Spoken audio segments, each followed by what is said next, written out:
Oh no, that's at the end. I forgot how to do this. Okay, so Stasic Thunder.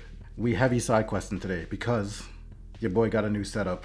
I am currently on a Macintosh Book Pro M5, 3 screens. From your perspective, it's not gonna look much different, but not everything's fully set up. But here's what we're gonna do. I guess we can do this pretty quick because kind of easy.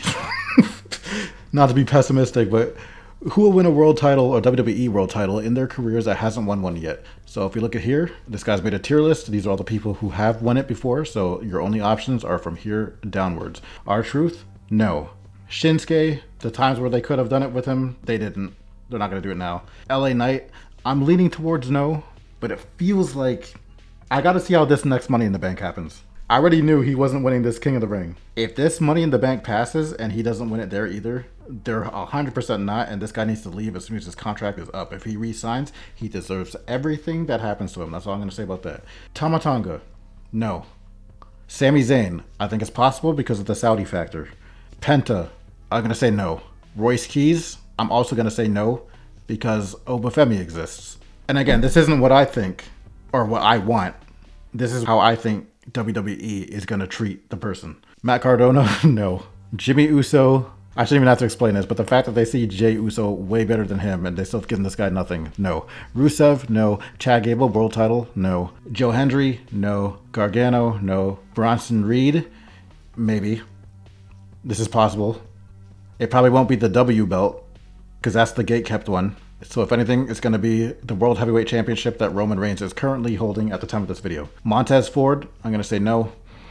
JD McDonough, no. Grayson Waller, no. Ethan Page, no. Ricky Saints, no. El Grande Americano, no. Ray Phoenix, no. Let me backtrack a second. I think Ethan Page we'll know pretty soon what they think about Ethan Page. I think he's definitely good enough for a World Heavyweight Championship run, but we'll see. Talatanga, for the sake of being a villain to no.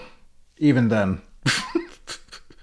I feel like they're just going to use him as the big beast to overcome for another guy who's big as shit, but like slightly smaller. They've done that formula so many times. There comes a point where you're too big in stature for WWE to where you're just the bad guy. Jacob Fatu, World Heavyweight Champion, I can see. Solo Sikoa, no. Ilya Dragunov, no. Kit Wilson, no. Trick Williams, I actually do see this. I think he's good enough and has everything that WWE glorifies in their type of champions to give him the big W belt even. With how over with the crowd he is and when it comes to character work and shit like this. This is the closest thing to this era's The Rock that we've seen in a long time. So if they don't capitalize on that, then they themselves are crazy. Because I feel like his ceiling low-key is even higher than Obafemi's if they don't want to write themselves into a corner. Because we're kind of seeing that with Oba right now. Dragon Lee, no. Carmelo Hayes, no. Logan Paul, I think they will give him a World Heavyweight Championship. Dominic Mysterio. Thing is, he's so young that because of the time argument, I feel like he could.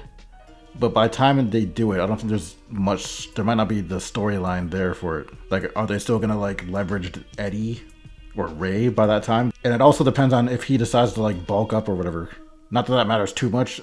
Like it does and it doesn't. But yeah, Braun Breaker, they definitely want to. We saw it, unless they've given up on him recently because apparently he got...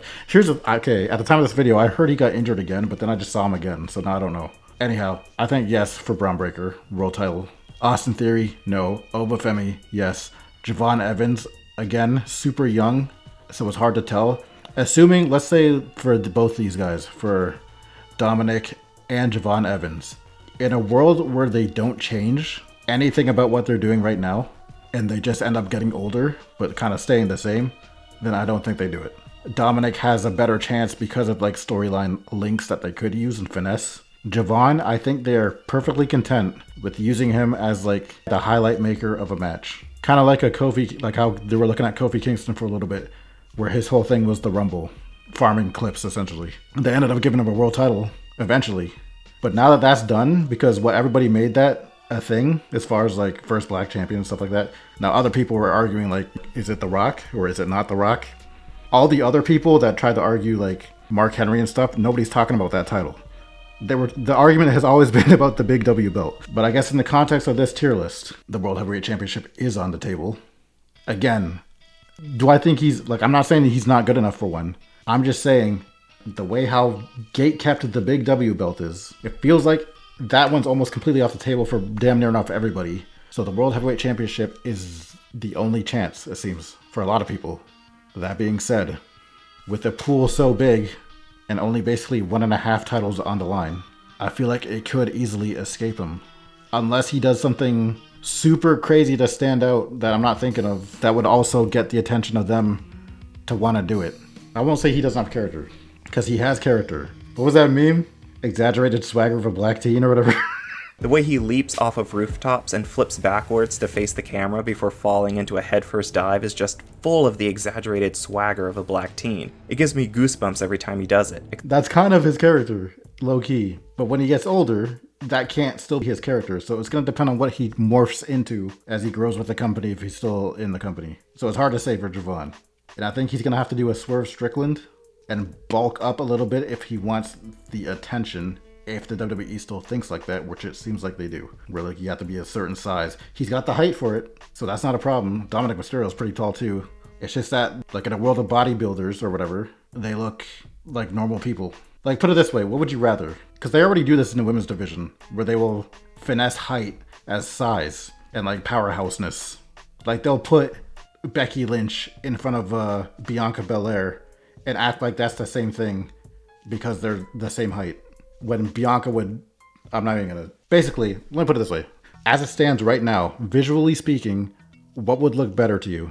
Or less offensive, or whatever you want to put it. The world title on Javon Evans, or the world title on Chad Gable, who I believe is under 6 foot.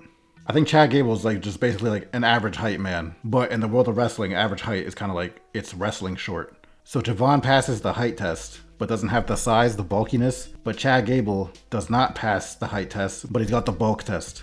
So it's like, it's how you weigh that. Obviously, one of them you can change. Javon can bulk up. Chad Gable can't do anything about it.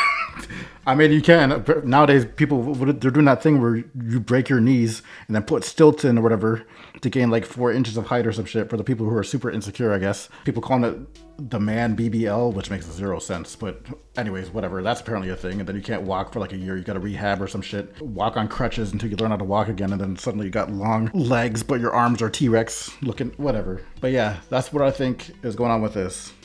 Okay, this video ended up longer than I thought. I guess I've said everything. Oh, let's see what people are saying. Any comments that are going to stand out? What shit is that before 30? A lot of the Attitude Era stars had one. Okay, that just reminded me of something. So this guy's basically making a point. I'm going to paraphrase. That back in the day, you had a lot more stars earlier in their careers. So people in their 20s were already given world titles and stuff like that. Whereas as now, if you're in your 20s, you're probably still in NXT or something. I saw an argument that suggested the reason why that is because WWE doesn't want anyone to feel like they're above the company and then run off to Hollywood or some shit. Which I think that's crazy if that's what it is. But they've kind of already exposed themselves as far as TKO and the money greed and the budget that goes around and the overall pool. Yeah, if you're lucky, you'll get like 1 star and then it feels like they have to sabotage the rest because they can't afford to pay all of them the star money. So they essentially sabotage motherfuckers' careers and they're just there for $2 and a ham sandwich. They're part of that pool. And then if they see they're probably contracts expiring and stuff like that probably plays a part too. It's not worth pushing this person, so we're just gonna run them out. It's very slimy, but yeah, that's what made me not want to invest anymore in like new up and coming talent, because you never know. Because one apocalypse and then they're out of there.